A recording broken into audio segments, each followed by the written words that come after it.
तो बच्चों, ये सबसे कठिन टॉपिक लिया है मैंने आज, जो बहुत से बच्चों को समझने में बहुत प्रॉब्लम होती है कि मैं धातु के रूप कैसे याद करूँ। तो आज मैं आपको बहुत ही सिंपल तरीके से लर्न कराने जा रही हूँ। पट यानी पढ़ना, धातु के रूप आप कैसे इसे याद करेंगे। तो सबसे पहले मैं नियम बता देती हूँ। जैसे पठती, ती, पठता, थ, पठंती, नंती, पठामी, पठावा, पठावा, पठामी, पठावा, पठामा।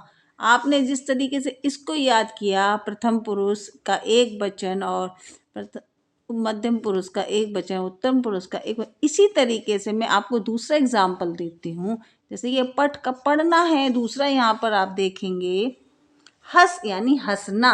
सेम वही पीछे के शब्दों का अंतर आएगा। हंसती, हसंत, हसंती, हसामी, हसावा, हसावा, हसामी, हसावा, हसम। तो आप इस तरीके से सेम पीछे से शब्दों को याद कर लें और आप एक दो लट लकार के, आप लट लकार यानी वर्तमान काल के आप धातु के रूपों को याद कर सकते हैं। इसी प्रकार आप एक और याद कर सकते हैं, यानी दृश्य। दृश्य माने देखना। इसी तरीके से दृश्य, दृश्य, दृश्यति, आप इसको पढ़ सकते हैं। बाबू आप पढ़ के बताइएगा ये क्या लिखा हुआ है। बच्चा इसको पढ़ना इसी नियम के हिसाब से आप पढ़ के बताएं मुझे।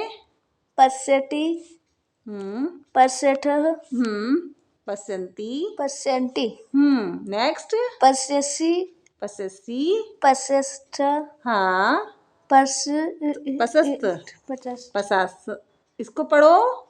पश्यामि, वेरी गुड। पश्यामा, पश्याम, पश्यावा। तो इसी तरीके से आप लट लकार के वर्तमान काल के ये पच यानी पकाना धातु के रूप को भी याद कर सकते हैं। तो बेटा आप ही बोलिए।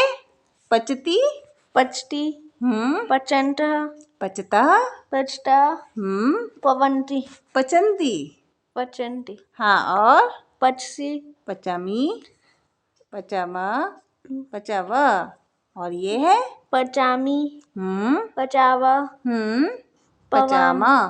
यानी आपने देखा, हमने एक ही नियम को लट लकार वर्तमान के पठ, हश, दृश्य और पच धातु को कितने ही सरल शब्दों में सीखने का प्रयास किया। तो ऐसे ही दिलचस्प हिंदी के वीडियो देखने के लिए आप मेरे साथ जुड़े रहें। धन्यवाद।